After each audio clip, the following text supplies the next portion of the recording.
ماشي وكل خادم وكل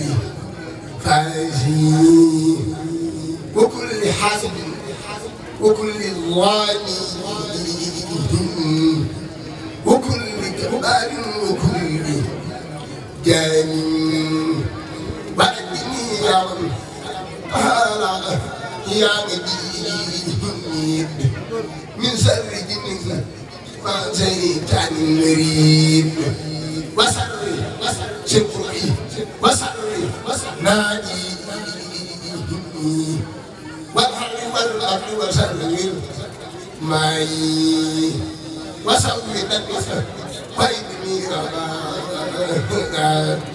وتأني قلب وساق جزاء بعد يرجع في الليالي وسوم في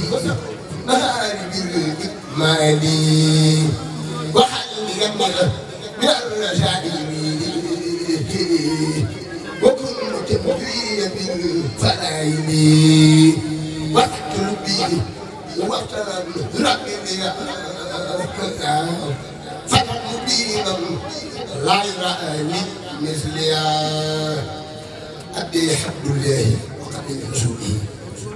أدي أسماء القبيل أدي ملك الحليم باخر الخبير جهلني أسماء القبيل لمن له فضل يقول أسالني حمد التمام Cheikh Ahmadou Bamba Khadimu Rasul ñun jàng yàlla daan la nekk at yii yàlla daan na ko nangu ñoo ngi jégalu bu baax di ko doolee santaat rek.